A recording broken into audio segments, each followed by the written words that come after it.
This segment brought to you by Kansas Wheat. Learn more at rediscoverwheat.org. My name is Crystal Cowan. I work with the Bureau of Land Management. We're at a wild horse and burro adoption right now in Tonganoxie, Kansas. The reason we have these adoptions with these wild horses is they roam on our public lands out west, and there's just too many of them for the land to support. So we gather off a certain number each year and offer them up to the public for adoption. If we didn't do anything about the numbers, they would double in numbers every 4 years.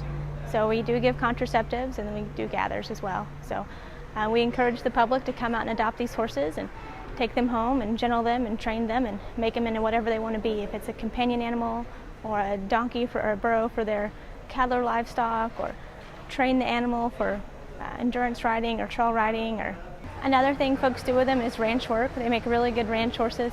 We've got some ranchers that adopt these, and they come and pick out their good ranch horse, and they use them for ranch work for a few years, and then by that time they've received title and they're no longer property of the federal government, and they sell them and get a new one and start that one.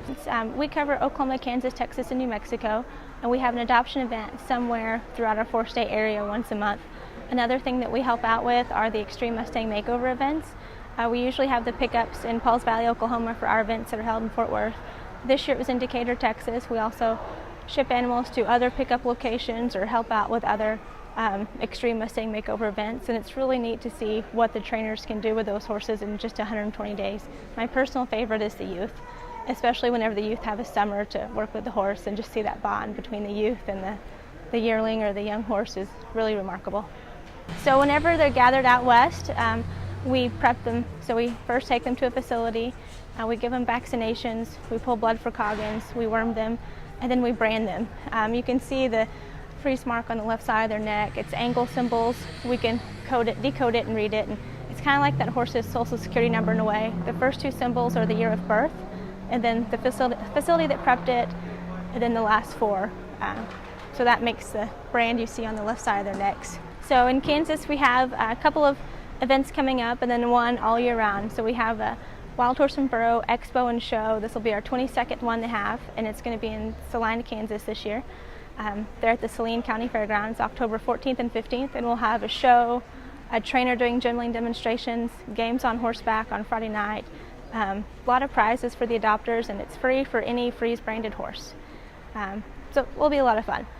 If folks want to adopt any other time of the year, Hutchinson Correctional Facility is a short-term corral, and they keep around 350 wild horses there throughout the year.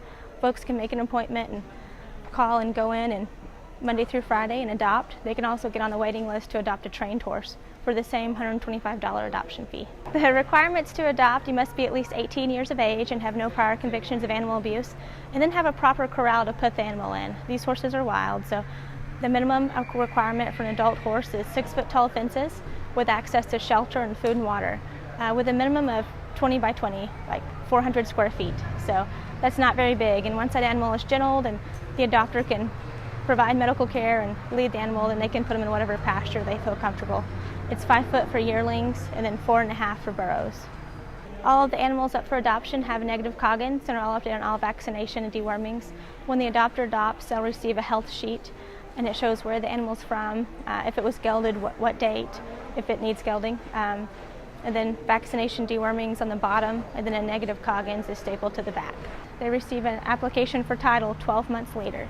They will then have a farrier, trainer, veterinarian, someone knowledgeable about horses sign off on it saying they've seen the animal in good care, and then mail it in to us, and we'll mail them a title. And that means that the animal is considered private property. It'll have the adopter's information as well as the horse's information. And then they've completed their adoption requirements.